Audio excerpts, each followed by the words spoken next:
হযরতে ওমর রাদিয়াল্লাহু তাআলা আনহু খলিফাতুল মুসলিমিন অর্ধজাহান শাসন করেন। ঘটনা আপনারা জানেন, রাতের আধারে বাহিরে বের হয়ে গেছে, খবর নিতেছে কে রাজ্যের ভিতরে ক্ষুধার্ত, কে রাজ্যের ভিতরে আজকে অপরাধে লিপ্ত। খলিফাতুল মুসলিমিন হযরতে ওমর রাস্তাঘাটে ঘুরতেছে, ঘরের ভিতর থেকে আওয়াজ, মা তার কন্যাকে বলে, মা ছাগলের দুধগুলো দহন করেছে, এর সাথে একটু পানি মিশাও, পানি মিশাও মা। হযরতে ওমরের কথা কানের ভিতরে চলে আসলো, মা মেয়ের কথাগুলো ওমরের কানে। হযরতে ওমর মনোযোগ দিয়ে শুনতেছেন, মেয়ে বলতেছে, মা এই খলিফাতুল মুসলিমিনকে ভয় করো না, তুমি পানি মিশাইতে বলো, এই খলিফাতুল মুসলিমিনের কানে খবর গেলে তোমাকে আমাকে জ্যান্ত রাখবে না। মা বলতেছেন খলিফাতুল মুসলিমিন এখানে আইসা কি করবে, এখানে তো আসার সুযোগ নাই, বা এখানে খবর পাবে না রাতের আধারে, তুমি পানি মিশাও। মার জবাবে মেয়ে বলতেছেন, মা খলিফাতুল মুসলিমিন ওমর হয়তো আসে নাই, কিন্তু খলিফাতুল মুসলিমিনের যে মালিক আল্লাহ, তিনি তো আর এখানে আসা বাকি নাই এমনটা না, তিনি তো সারা পৃথিবীর ভিতরে কি হন তিনি সব কিছু দেখেন। এই ভয়ের খবর যখন শুনলেন ফারুকে আজম হযরতে ওমর, এই ওমরকে ওমর যাকে বলা হয় আল ফারিকু বাইনাল হাক্কি ওয়াল বাতিল, যিনি হক আর বাতিলের মাঝে পার্থক্য সৃষ্টিকারী ওমর, এই ওমর যখন এই কথাগুলো শুনতেছিলেন, কেমন হক বাতিলের মাঝে পার্থক্য সৃষ্টিকারী, হযরতে ওমর যখন খলিফাতুল মুসলিমিন তার সন্তানটা একটু অপরাধে আক্রান্ত হয়ে গেল, ওমর দুররা দিতে দ্বিধাবোধ করে নাই, দেরি করে নাই, দুররা দিতে দিতে সন্তানটা এক সময় দুনিয়া থেকে চলে গেল।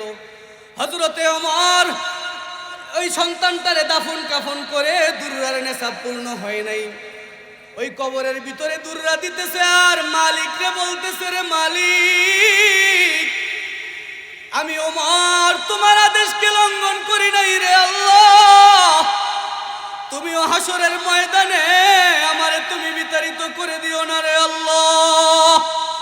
হযরতে ওমর রাষ্ট্রের কাজ করতেছে, একটা বাতি জ্বালায়া, এমন সময় হযরতে ওমরের একটা গরিব আত্মীয় চলে আসলেন। হযরতে ওমর রাষ্ট্রের বাতিটারে নিভাইয়া দিলেন, সঙ্গে সঙ্গে আর একটা বাতি জ্বালায়া দিয়ে কথা বলতে শুরু করলেন। আত্মীয় মনে করলেন গরিব বলে খলিফাতুল মুসলিমিন রাষ্ট্রের সরকার হয়েছে, এজন্য মনে হয় আমি গরিব মানুষটার সাথে সাক্ষাৎ করতে আসছি, লাইটটা বন্ধ করে দিছে। জানতে চাইলেন হযরতে ওমরের কাছে, হযরতে ওমর বললেন, ও ভাই তোমার এমনটা মনে করার সুযোগ নাই, আমি ওমর হলাম এই রাষ্ট্রের গোলাম, এই ওমর এতক্ষণ রাষ্ট্রের কাজ করেছে, রাষ্ট্রের বাতি জ্বালাইছে, আর এখন নিজের প্রয়োজনে আত্মীয় স্বজনের সাথে কথা বলা শুরু করছে, এজন্য এখন নিজের ব্যক্তিগত লাইট জ্বালাইছে, এটাই হলো আমার মালিকের দায়িত্ব, বলেন ঠিক কিনা? আর আমরা ক্ষমতা পাইলে কি শুরু হয়, শুধুমাত্র ছবির পরিবর্তন না হলে সব ঠিক থাকে, বলেন ঠিক কিনা? কি সুন্দর সৃষ্টি আল্লাহর! আল্লাহ জৈবিক চাহিদা পূরণের জন্য পশু পাখিকে বানাইলেন, তাদের ভিতরে একটা শ্রেণীর ভিতরে আল্লাহ শুধু জৈবিক চাহিদা দিয়েই ক্ষান্ত রাখলেন, আরেকটা শ্রেণী আল্লাহর সৃষ্টির শ্রেষ্ঠ জাত, তারা হলো আল্লাহর তৈরি ফেরেশতা, যারা কখনো গুনাহ করে না, তাদেরকে আল্লাহ শুধু আকল দান করলেন। তৃতীয় সৃষ্টির নাম হলো আল্লাহর তৈরি শ্রেষ্ঠ জীব, তারা হলো আল্লাহর তৈরি শ্রেষ্ঠ মাখলুক, তাদের নাম হলো বনি আদম। এই বনি আদমকে আল্লাহ এত মর্যাদা দিয়ে বানাইলেন। ও বনি আদম, তুই জৈবিক চাহিদা পূরণ কর, আমি আল্লাহর কোনো সমস্যা নাই। তুই আকল দ্বারা যখন চিন্তা করবি, আমার মালিকের কুদরতি যখন সাক্ষী দিবি, আমি মালিককে যখন ভয় করবি, তোকে যেমন শ্রেষ্ঠত্ব রাখলাম, তোর শ্রেষ্ঠ মর্যাদা যেমন দান করলাম, আমি আল্লাহ তোরে আখিরাতের ময়দানেও শ্রেষ্ঠত্ব রাখতে চাই, শ্রেষ্ঠ মর্যাদা দিতে চাই। তাহলে আমাদের কি করা দরকার? আমাদের শ্রেষ্ঠ এই যে মর্যাদা দিয়ে আল্লাহ বানাইলেন, দুনিয়ায় পাঠাইলেন, আল্লাহর কাছে হাসরের ময়দানে আমাদের শেষ বিচারের দিন, ওই দিন যার নাজাতের ফয়সালা হবে সে হবে সফল কাম, ওই দিন যার জাহান্নামের ফয়সালা হবে সে হবে ব্যর্থ, সে হবে হতভাগা। তার মতো দুঃখী এই পৃথিবীতে, ওই পৃথিবীতে কেউ থাকবে না। আল্লাহ বলেন, তুমি যদি এই শ্রেষ্ঠ মর্যাদা রাখতে চাও, আর যদি এই সম্মানের কাতারে থাকতে চাও, তাহলে তোমার একটা আমল করা দরকার। এক নাম্বার আমলের নাম হলো সূরাতুল হুজুরাতের 13 নম্বর আয়াতে আল্লাহ বলেন, ইন্না আকরামাকুম ইনদাল্লাহি আতকাকুম।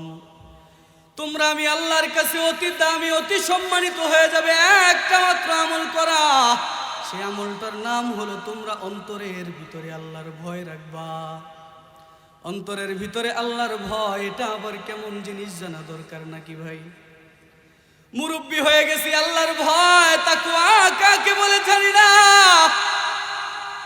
আল্লাহর ভয় কাকে বলে জানি না। মুরব্বি হয়ে গেছি, দাড়িগুলো পেকে গেছে, এখনো অন্তরের পরিশুদ্ধতা কাকে বলে জানি না। ওই দিন 2-3টা কথা শোনাইছি, আজকে যদি সময় হয় বাকি কথাগুলো শেষ করব। তাকওয়া কি জিনিস? তাকওয়া কি জিনিস? তাকওয়া অন্তরের ভয়। এই অন্তরের ভয় দিয়ে কি হবে? অন্তরের ভয় দিয়ে কি হবে? আল্লাহ সূরাতুল হুজুরাতের 13 নম্বর আয়াতে বলেন, এই আয়াতের 13 নম্বর আয়াতে আল্লাহ বলেন, যদি তুমি এই আয়াতের উপরে আমল করতে পারো, আল্লাহর ভয় অর্জন করতে পারো, ফায়দা হবে একটা, যেই ফায়দাটার নাম হলো তোমাকে আমি আল্লাহ জান্নাত দান করে দিব। রসুলের হাদিসের ভিতরে রসুল বলেন, আলা ইন্না ফিল জাসাদি মুযুকা। তোমরা কি জানো মানুষের শরীরের ভিতরে একটা গোশতের টুকরা আছে, ইদা সলাহাল জাসাদু কুল্লুহু, যদি সেটা শুদ্ধ হয়ে যায় পুরো শরীরটা শুদ্ধ হয়ে যায়। ওয়াইদা ফাসাদাত ফাসাদাল জাসাদু কুল্লুহু, সেটা যদি নাপাক হয়ে যায়, নষ্ট হয়ে যায়, পুরো শরীরটা নষ্ট হয়ে যায়। কেন এটার এত দাম? শরীরের ভিতরে এটার এত কি মূল্য? ভালো করে বুঝবেন, একটা দেশের ভিতরে একটা অংশ থাকে, একটা জায়গা থাকে যার নাম হলো রাজধানী। ওই রাজধানীটা যখন শুদ্ধ হয়ে যায়, ভালো থাকে, পরিবেশ ভালো, কোনো গ্যাঞ্জাম নাই, সারা দেশটা ভালো চলে, বলেন ঠিক কিনা? আর যদি ওই রাজধানীটা যদি অন্যায় অবিচারে ছেড়ে যায়, ওই রাজধানীটা যদি অন্যের দখলে চলে যায়, তাহলে সারাটা দেশ অন্যের দখলে চলে যায়, সারাটা দেশের ভিতরে অশান্তি শুরু হয়ে যায়। শুরু হয় না? ঢাকার শহরের ভিতরে যখন দখলে নিল, সারা দেশ থেকে দল পালায় গেল।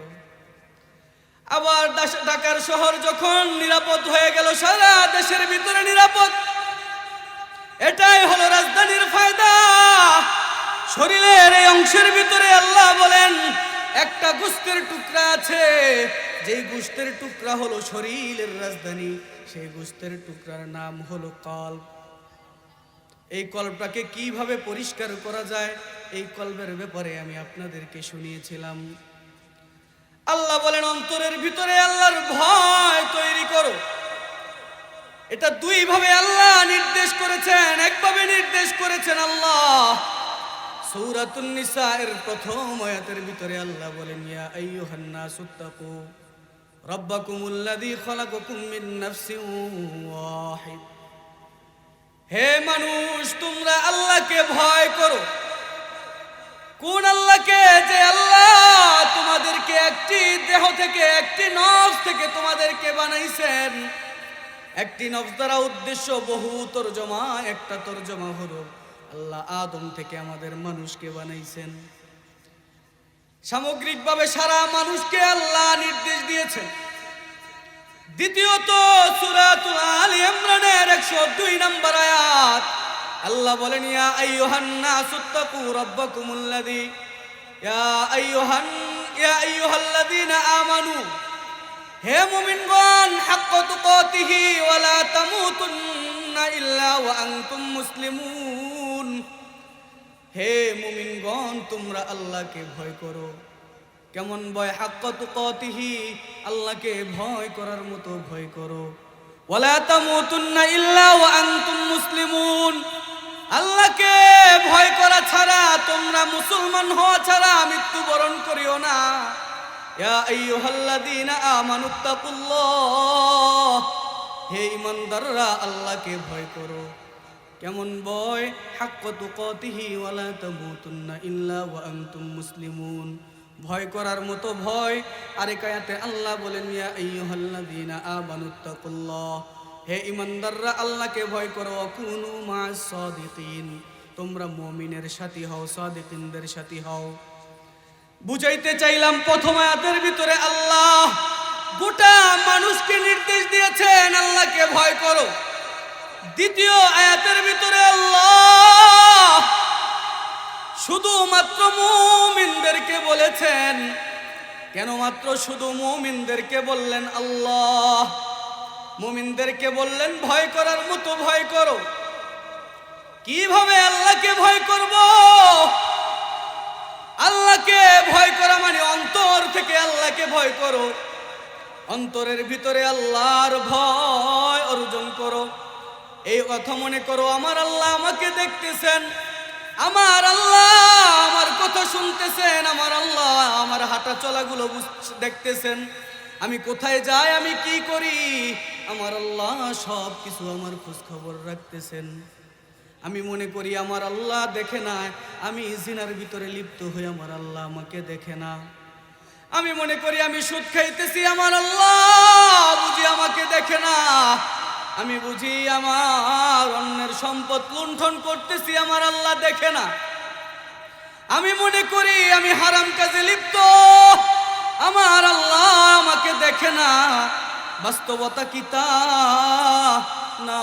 আমার আল্লাহ বলেন, আইনামা তুওয়াল্লু ফাতাম্মা ওয়াজহুল্লাহ, তুই কোথায় তাকাবি, তুই ডাইনে তাকা আমি আল্লাহ, তুই বামে তাকা আমি আল্লাহ, তুই উপরে তাকাবি আমি আল্লাহ, তুই নিচে তাকাবি আমি আল্লাহ, তুই যেদিকে তাকাস আমি আল্লাহ। কতটা তোর কাছে আমি আল্লাহ। আল্লাহ বলেন, ওয়ানাহনু আকরাবু ইলাইহি মিন হাবলিল ওয়ারিদ, আমি আল্লাহ তোর এতটা কাছে, এতটা কাছে, তোর শাহরগ থেকেও বেশি কাছে। ইন্নাল্লাহা ইয়ালামু ইন্নাল্লাহা ইয়ালামু বিদাতিস সুদূর, তুমি অন্তরের ভিতরে যা কিছু গোপন করো আমি আল্লাহ সেটা পর্যন্ত জানি। দুনিয়ার মনে করি আমি আল্লাহ মনে হয় কিছু জানে না। আমি মনে করি আল্লাহ কোথায় আছে। আল্লাহ বলতেছেন, তুমি যা কিছু করো, যা কিছু ভাবো, তোমার অন্তরের ভিতরে কি গোপন রাখছো সেটাও আমি জানি। ইন্নাহু ইয়ালামু, নিশ্চয়ই আমি সব কিছু জানি। বিসররা, তুমি যেটাকে গোপন করো, ও আখফা, যেটাকে তুমি সুপ্ত করো, এটাকেও আমি কি করি, সব কিছু আমি জানি। তা আমার আল্লাহর জানা সব কিছু, এজন্য আল্লাহর প্রতি কি রাখতে হবে, আমার ভয় রাখতে হবে। আল্লাহর রাসূল সাল্লাল্লাহু আলাইহি ওয়াসাল্লাম ইমামে আবু দাউদ রহিমাহুল্লাহ তার হাদিসের ভিতরে একটি সুন্দর হাদিস উল্লেখ করেছেন।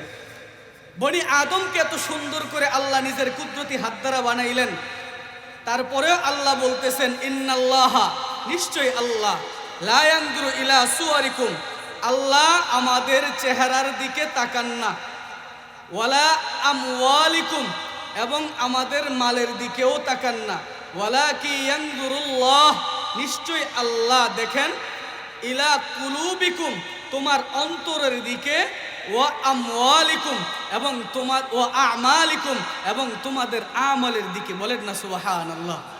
আল্লাহ তাকায় থাকেন কোথায় বলেন না? আমাদের কলবের দিকে আর আমাদের আমলের দিকে আল্লাহ তাকায় থাকেন।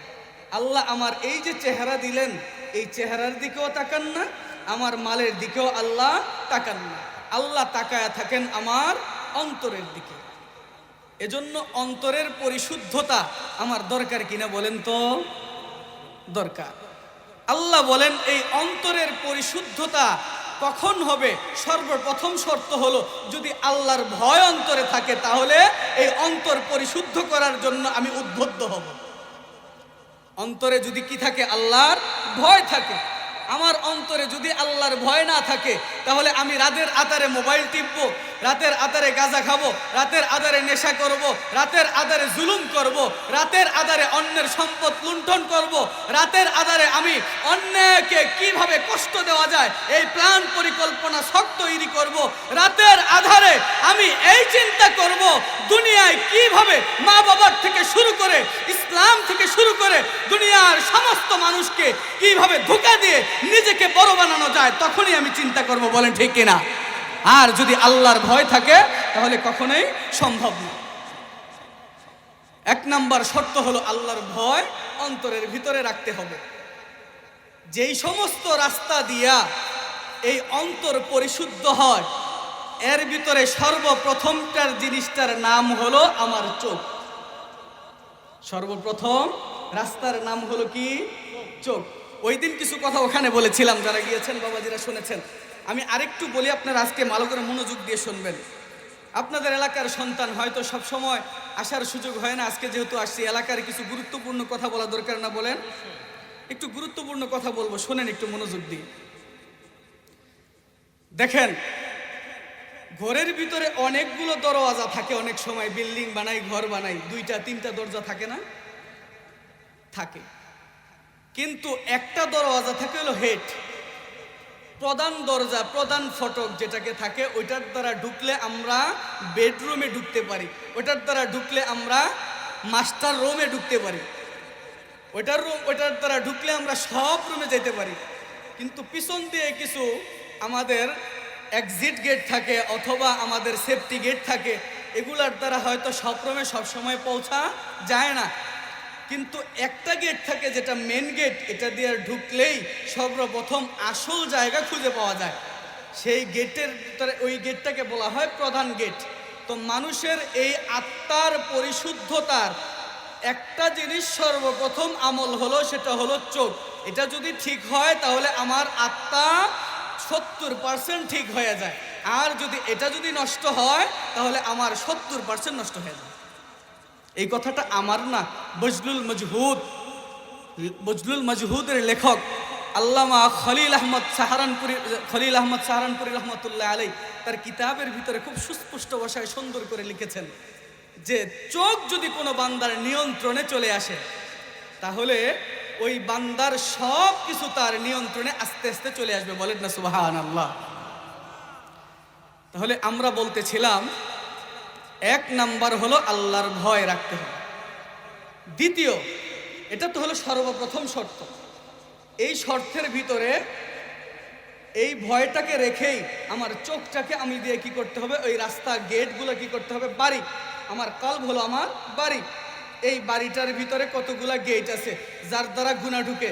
চোখ দ্বারা গুনাহ ঢুকে, জবান দ্বারা গুনাহ ঢুকে, কান দ্বারা গুনাহ ঢুকে, আমার জৈবিক চাহিদা, যৌন, আমার যত গোপন অঙ্গ আছে এগুলোর দ্বারা আমার ভিতরে গুনাহ ঢুকে, দেমাগ দ্বারা গুনাহ ঢুকে। তো এই সব রাস্তাগুলোর হেড হলো আমার চোখ।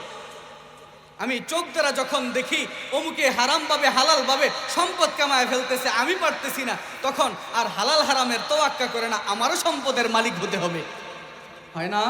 এই তো হারাম শুরু হয়ে গেল। অন্যের বউটা এমন, আমার বউটা তো এমন না, শুরু হয়ে গেল সংসারের ভিতরে গেঞ্জাম। অন্য এটা পারে, আমি পারি না, শুরু হয়ে গেল আমার সংসারের ভিতরে ঝামেলা, গেঞ্জাম। বুঝাইতে পারতেছি, এই চোখ হলো আমার সর্বপ্রথম ক্ষতির কারণ। এই চোখটাকে আমার সর্বপ্রথম ঠিক করতে হবে। সূরাতুন নূরের আয়াত আপনাদেরকে শুনিয়েছিলাম, সূরাতুন নূরের 31 নম্বর আয়াত। আল্লাহ রাব্বুল আলামিন মুমিনদেরকে ডেকে বলেন, কুল্লিল মুমিনিনা ইয়াগুদ্দু মিন আবসারিহিম ওয়া ইয়াহফাযু ফুরুজাহুম। হে মুমিনগণ, আল্লাহর নবীকে আল্লাহ জানায় দেন, হে আল্লাহর রাসূল আপনি মুমিনদেরকে বলে দেন, ইয়াগুদ্দু মিন আবসারিহিম, তারা যেন তাদের দৃষ্টিশক্তিকে অবনত রাখে, ওয়া ইয়াহফাযু ফুরুজাহুম, তারা যেন তাদের লজ্জা স্থানের হেফাজত করে। কেন এই কথাগুলো আল্লাহ বলেছেন আপনাদেরকে আমি অনেক আলোচনা শুনিয়েছিলাম। ওখানে চোখ হলো আমার এই রাস্তার ভিতরে প্রধান ফটকের নাম হলো, গুনাহ ঢুকার জন্য হলো চোখ। কোন আল্লাহর ওলি হতে পারে না যতক্ষণ না পর্যন্ত চার চোখ নিয়ন্ত্রণ করতে না পেরেছে রে আল্লাহর গোলাম। কোন বুজুর্গ হতে পারে না চোখ নিয়ন্ত্রণ না করে। বিশ্ববিখ্যাত একজন মুহাদ্দিসের নাম হলো আবু আব্দুল্লাহ আন্দলুসি রাহমাতুল্লাহি আলাইহি, যিনি 30,000 হাফেজে হাদিসের উস্তাদ।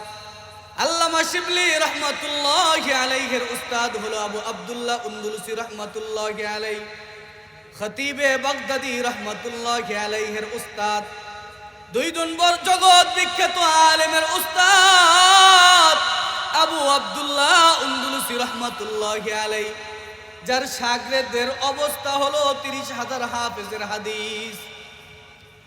30,000 হাদিসের হাফেজ যার শাগরেদ গুলো, তাহলে এই উস্তাদের অবস্থা কেমন ছিল একটু জানি।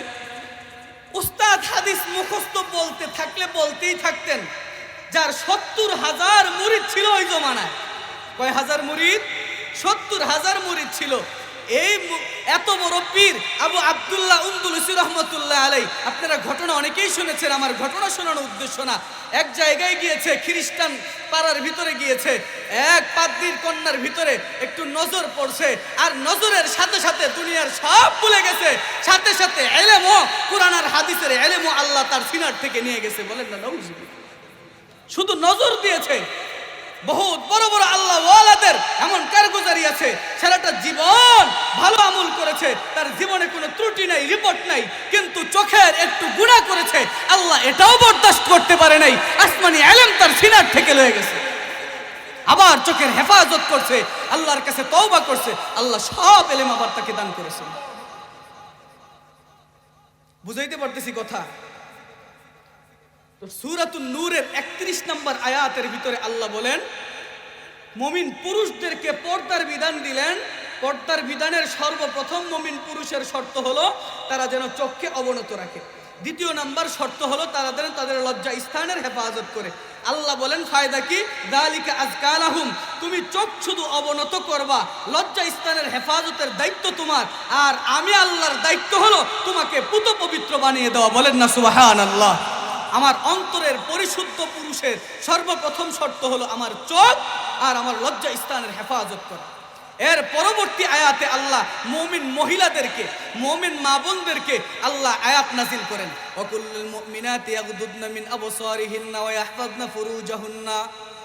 হে নবী, মুমিন মুসলমান মহিলাদেরকে জানায় দেন তারা যেন তাদের চোখের হেফাজত করে, তারা যেন তাদের চোখের হেফাজত করে, তারা যেন তাদের লজ্জা স্থানের হেফাজত করে। কেন চোখের কথা হেফাজতের কথা বললেন? মুমিন পুরুষদেরকে দুইটা কথা বললেন, চোখের আর লজ্জা স্থানের হেফাজতের কথা, কিন্তু মুমিন মহিলাদেরকে, মা বোনদেরকে বললেন তোমরা চোখের হেফাজত করো, লজ্জা স্থানের হেফাজত করো। সাথে সাথে আরো কিছু বলে দিলেন আল্লাহ। কি বললেন? আমরা সূরাতুল আহজাবের 59 নম্বর আয়াতে একটু দেখে আসি। আল্লাহ বলেন, ইয়া আইয়ুহান নাবিয়্যু কুল লিআজওয়াজিকা ওয়া বানাতিকা ওয়া নিসাইল মুমিনিন, হে নবী আপনি মুমিন মহিলাদেরকে বলে দেন, মুমিন কন্যাদেরকে বলে দেন, আপনার পুত পবিত্র স্ত্রীদেরকে বলে দেন, ইউদনিনা আলাইহিন্না বিজালাবিবিহিন্না, তারা যেন তাদের উপরে চাদরের একটা কিয়দংশ টেনে দেয়। কি টেনে দেয় বলেন? তারা যেন চাদরের একটা অংশ তাদের উপরে টেনে দেয়। কি অংশ টেনে দিতে বলেছেন? বর্তমান মা বোনেরা যদি মনে করি আমার বোরকা হলো পর্দা, এটার দ্বারা পর্দা না ভাই, এটাই শুধু পর্দা না, পর্দার আসল বিধানটা আজকে ভালো করে বুঝে নেবেন। যেটার ভিতরে আল্লাহ বলেছেন যালিকা আতহার, এটা তোমাদের পরিশুদ্ধতা, এটা তোমাদের পবিত্রতা। এই পর্দার বিধানের ভিতরে আল্লাহ রব্বুল আলামিন বললেন তারা যেন তাদের চেহারার উপরে একটা পর্দা আবৃত টেনে দেয়। বর্তমান কিছু আধুনিক সভ্য কিছু উলামায়ে কেরামের ফতোয়া হলো তারা ইসলামকে আধুনিক করতে করতে গিয়া বলে চেহারা খোলা রাখলে সমস্যা নাই।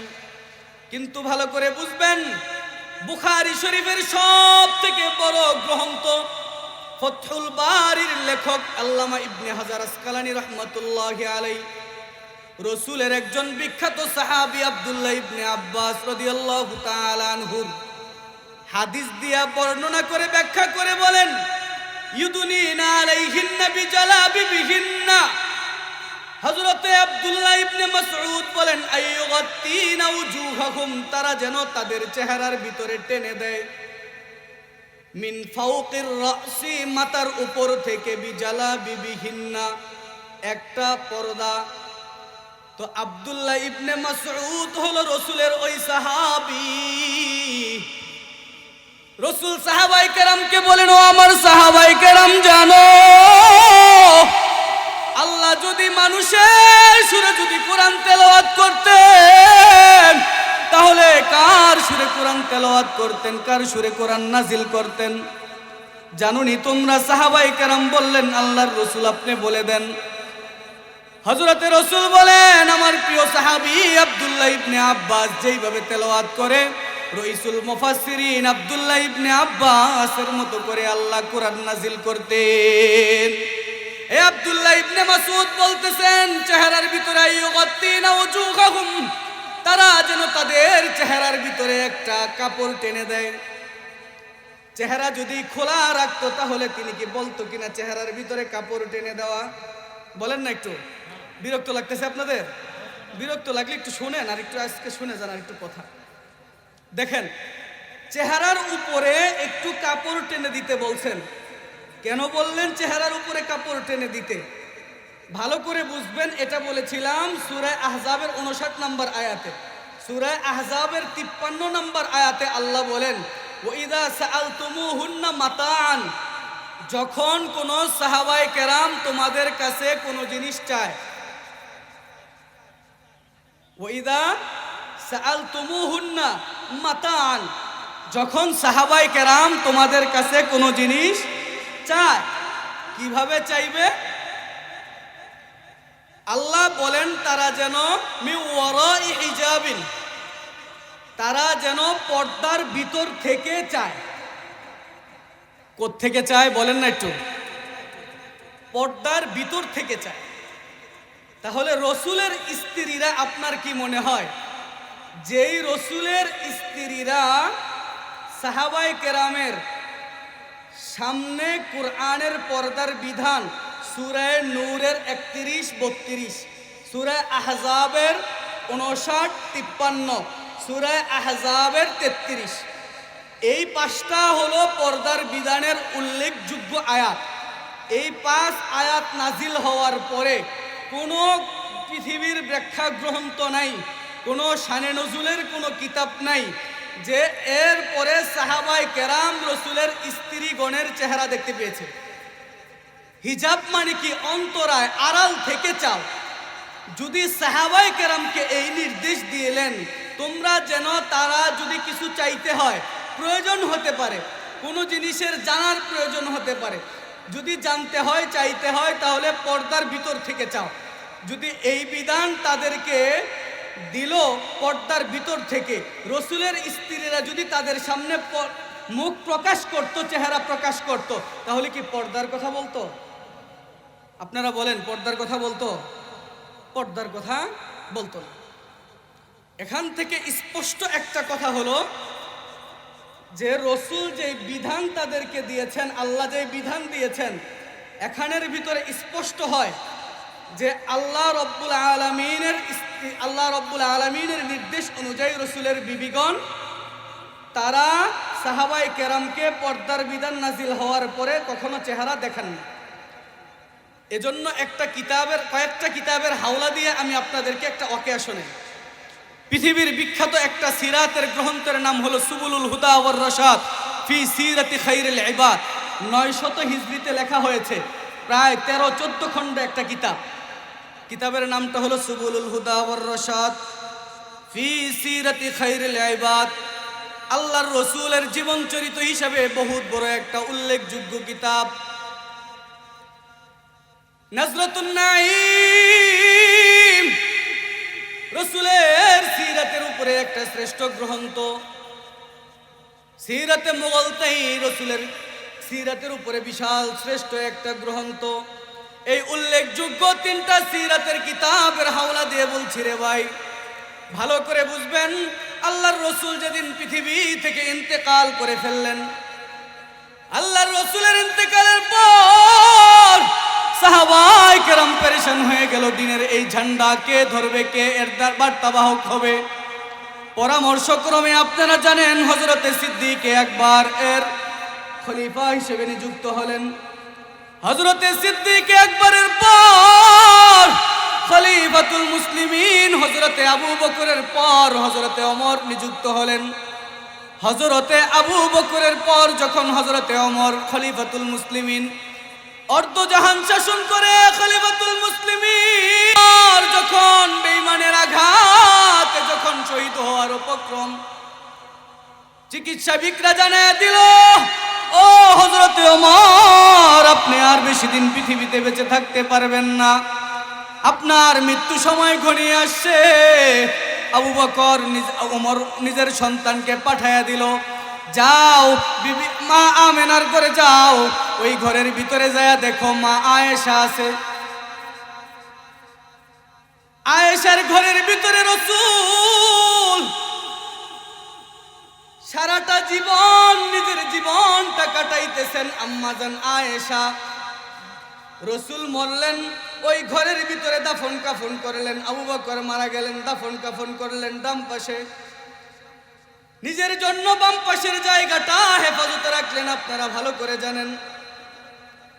কিন্তু যখন হযরতে ওমর নিজের জন্য অনুমোদন চাইলেন, নিজের সন্তানকে পাঠায়া, আম্মাজান আয়েশা চোখের পানি ফেলে এগুলো দিয়ে কান্না মাখা কণ্ঠে বললেন, যাও নিজের পিতাকে জানায়া দাও, আমি নিজের আগ্রহটা আজ থেকে ধামাচাপা দিয়ে দিলাম, তোমার বাবার জন্য খালি রেখে দিলাম।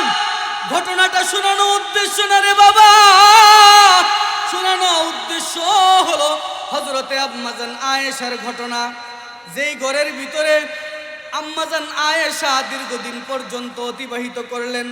আল্লাহর রাসূল পৃথিবী থেকে গেলেন, স্বাভাবিকভাবে চলাফেরা করলেন। আবু বকর দুনিয়ার থেকে গেলেন, দাফন কাফন হলেন, স্বাভাবিকভাবে চলাফেরা করলেন। কিন্তু যখন হযরতে ওমর পৃথিবী থেকে বিদায় নিল, আর সেই ঘরের ভিতরে যায়া নিজের জায়গা অবস্থান করে নিল, সেই দিন থেকে সুবুলুল হুদা ওয়ার রশাদের মুসান্নিফ লেখেন, ওই দিন থেকে আম্মাজান আয়েশা যেই দিন স্বাভাবিকভাবে চলাফেরা করত, আর ওই দিন থেকে কবরের সাথেও পর্দা করা শুরু করে দিল। নিজেকে পর্দার ভিতরে আবৃত করার জন্য ওই ঘরের ভিতরে, যেখানে কবর থেকে তো হযরত ওমরের দেখার সুযোগ নাই, কিন্তু আম্মাজান আয়েশা বলেন, আল্লাহর রাসূল যতদিন জীবিত ছিল, আল্লাহর রাসূলের সাথে তো আমার যেভাবে চলাফেরা ছিল, তারপরে তার বিশ্বস্ত একজন সাথী আবু বকর ছিল, তিনি আমার মাহরাম, আমার সম্মানিত পিতা ছিলেন, পর্দা করার জরুরত মনে করে নাই। কিন্তু সাহাবায়ে কেরাম সাক্ষী দেয়, ওই কিতাবের ভিতরে স্পষ্ট ভাষায় লিখেছেন, আম্মাজান আয়েশা এমনভাবে আসতেন, পরবর্তীতে যখন হযরতে ওমরকে দাফন কাফন করা হলো, আম্মাজান আয়েশাকে চেনা বড় মুশকিল ছিল, এটা হযরতে আম্মাজান আয়েশা। বুঝেন না আমার কথা? তাহলে আমার পর্দা করা জরুরি না? ভালো করে বুঝবেন, পর্দা আল্লাহর একটা ফরজ বিধান। কি বিধান? ফরজ বিধান। আমি আল্লাহর ফরজ বিধান, হাজারো যত ফরজ বিধান আছে, সমস্ত ফরজ বিধানগুলো কাজা করার সুযোগ আছে, নামাজ পড়তে পারি নাই, পরবর্তীতে কাজা করতে পারবো। রোজা রাখতে পারি নাই, সুস্থ ছিলাম না, অসুস্থ ছিলাম, আমি পরবর্তীতে সুস্থ হলে রাখতে পারবো। টাকা পয়সার মালিক ছিলাম, হজ করতে পারি নাই, অসুস্থতার কারণে কোনো কারণে পরবর্তীতে রাখতে পারবো। কিন্তু রোজা এমন একটা আমার পর্দা এমন একটা বিধান যেটা কখনো একবার যদি ছুটে যায় এটা কাজা করার আর সুযোগ নাই। এজন্য এই পর্দার বিধানটা আমাদের ওলামায়ে কেরাম বলেন এটাকে এমনভাবে করো যেইভাবে এটা জীবন থেকে কখনো ছুটে না যায়। নিজের সন্তানকে তারগিব দাও, জন্মের পর থেকে তাকে সুশিক্ষায় শিক্ষিত করার জন্য পর্দা কাকে বলে এই শিক্ষাগুলো দেওয়ার জন্য চেষ্টা করো। আমরা নিজের সন্তানকে বর্তমানে টিভি সিরিয়াল দেখায়া মডার্ন বানানোর চেষ্টা করি। বাস্তবতায় প্রকৃত সম্মান কোথায়, প্রকৃত মর্যাদা কোথায়, নারীর মর্যাদা কোথায়, নারীর সম্মান কোথায়? পৃথিবীর একজন বিখ্যাত গ্রন্থকার আলী তানতাবী রহমতুল্লাহি আলাইহি, যিনি জগৎ বিখ্যাত আলেম ছিলেন আবার দার্শনিকও ছিলেন, তিনি তার কিতাবের ভিতরে তিনি তার কন্যাকে নসিহত করেছেন। মৃত্যুর পূর্বে তার কন্যাকে নসিহত করে গিয়ে বলেন, ও মা, তুমি তো এমন একটা জাতি, তুমি তো এমন একটা সম্মানিত পাত্র, তুমি আল্লাহর কাছে এমন একটা মহামূল্যবান সম্পদ, যে সম্পদটাকে ভোগ করার জন্য যেমন জঙ্গলের বাঘ সব সময় হরিণীকে আক্রমণ করার জন্য উৎপেতে থাকে, তুমি যেইভাবে বের হলে তোমাকেও এই দুনিয়ার হায়ানাগুলো উৎপেতে থাকে। চাই সেই তোমার বাবার সুরতে আসো, চাই তোমার ভাইয়ের সুরতে আসো, চাই তোমার বন্ধু বেশি আসুক, চাই তোমার যত আপন জনই হিসেবে আসুক না কেন, আমি বিদ্যুতে রূপান্তরিত হয়েছি, আমার যৌবন শেষ হয়ে গেছে, আমি এখন বার্ধক্যে রূপান্তরিত হয়েছি। খোদার কসম একবার করে বলছি, খোদার কসম দুইবার করে বলছি, খোদার কসম তিনবার করে বলছি, আমিও যখন একজন রাস্তার ভিতরে দাঁড়াই আর অর্ধনগ্ন একজন কন্যাকে দেখি, তখন আমার ভিতরেও এই শাহওয়াত জন্ম নেয়। তাহলে তুমিও তো আমার কন্যা, তোমাকে দেখেও অন্য এমন শাহওয়াত জন্ম নিতে পারে। সুযোগ পেলেই একটা হায়ানা বাঘের মতো, ক্ষুধার্ত বাঘের মতো তোমার উপরে ঝাঁপতে পড়তে পারে। বলেন ঠিক কিনা? এজন্য আমার মা বোনদেরকে বলতে চাই, রাসূলুল্লাহ সাল্লাল্লাহু আলাইহি ওয়াসাল্লাম বলেছেন, আদ-দুনিয়া কুল্লুহা মাতা, এই দুনিয়া পুরাটা হলো উপভোগের বস্তু। অকুল খয়রু মাতা'আদ দুনিয়া আল মারআতুস সালিহা, আর এই পৃথিবীর ভিতরে হলো সর্বশ্রেষ্ঠ উপভোগের জিনিস হলো মানুষ, মহিলা, নেককার মহিলা। এখন যেই বিষয়টা আমি আপনাদেরকে শোনাতে চাই আর বুঝাতে চাই আর স্পষ্ট ভাষায় আপনাদেরকে বলতে চাই, হযরতে বর্তমান পৃথিবীর একজন বিখ্যাত আলেম আরশাদ মাদানী রহিমাহুল্লাহ ভারতের ভিতরে যখন পর্দা নিয়ে, বোরকা নিয়ে যখন মারামারি শুরু হলো, পর্দা বোরকা পরে চলাচল করতে পারবে না, বোরকা পরে স্কুলে যেতে পারবে না, ওই যে আমার বোন একটা নারায়ে তাকবীর আল্লাহু আকবারের ধ্বনি দিয়ে ভাইরাল হয়েছিল, আপনাদের মনে আছে? নামটা কি বলতে পারেন? হ্যাঁ, বলতে পারেন না? মুস্কান। এই ভারতের পর্দার বিধান নিয়ে আপনি আমি যদিও সোচ্চার না, কিন্তু একটা হিন্দুত্ববাদের দেশে, যেই দেশে সব সময় চিন্তা থাকে মুসলমান নিধনের, যেই দেশে সব সময় মাথার ভিতরে তাদের রাজনৈতিক থেকে শুরু করে সর্বমহলে তাদের চর্চা হয়, আলোচনা হয় মুসলমানকে কিভাবে নিষ্পেষিত করা যায়, সেই দেশের ভিতরে ইমানের তাজা কণ্ঠে বলেছিলেন নারায়ে তাকবীর আল্লাহু আকবার, এই পর্দার বিধান রক্ষা করার জন্য। কেন? হযরতে আরশাদ মাদানী, যিনি বর্তমানে সদরে মুদাররিস দারুল উলুম দেওবন্দ, তার কাছে ভারতের সাংবাদিকরা এসেছিল, হযরত পর্দার বিধান এটা কেন, আমার পোশাক একটু ছোট হলে হয় না? হযরত বলেছিলেন, পর্দা মূলত বিষয়টা হলো এটা একটা লজ্জার বিষয়, যার লজ্জা যত বড় তার পোশাক তত বড়।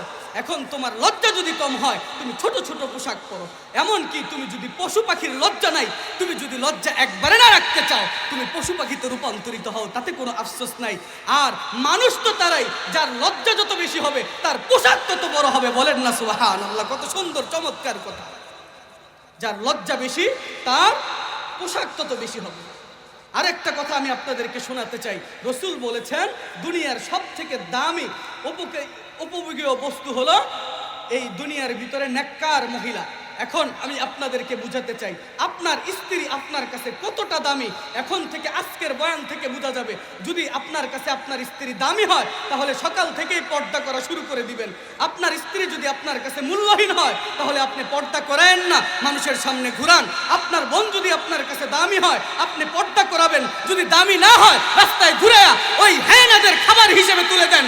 আর আপনার মেয়ে যদি আপনার কাছে যদি দামি না হয় তাহলে এই নোংরা বখাটে লুচ্চা, যারা ইতর প্রকৃতির, যাদের সম্মান নাই, যাদের গায়রত নাই, যাদের লজ্জা বলতে কিছু নাই, যাদের সমাজের ভিতরে কোনো লাঞ্ছনা আর বঞ্চনার কোনো তারা ভ্রুক্ষেপ করে না, তাদের খাদ্য যদি বানাতে চান, তাদের খাদ্য যদি নিজের কন্যাকে বানাতে চান, তাহলে যত মডার্ন আর খোলামেলা পোশাক দিতে চান নিজের কন্যাকে পরায়া দেন। আর যদি মনে করেন আমার সন্তান, আমার কন্যা, আমার বোন, আমার স্ত্রী, আমার ফুফি, আমার খালা, আমার সমস্ত পাড়া প্রতিবেশী আমার কাছে দামি, তাহলে সকাল থেকে ইসলামের বিধান আপনি পর্দাটা পরায়া দেন। ফায়দা হবে কি? ফায়দা হবে আত্মা পরিষ্কার হওয়া শুরু হয়ে যাবে। আর আত্মা পরিষ্কার মানে কি জানেন? দুনিয়ার ভিতরেও আল্লাহ দামি বানায় দেন, বলেন না সুবহানাল্লাহ। আর হাসরের ময়দানে তো আল্লাহ দামি বলেছেনই। বুঝেন নাই আমার কথা? আমি যেই কথাগুলো বলতেছি আপনারা বুঝতেছেন আমার কথা? বলতেছিলাম অন্তরের ভয়, অন্তরের ভয়। ইন্না আক্রামাকুম ইনদাল্লাহি আতকাকুম। আল্লাহ বলেছেন যার অন্তরের বেশি ভয়, যার অন্তরের ভিতরে ভয় থাকবে সে আল্লাহর কাছে সম্মানিত হবে।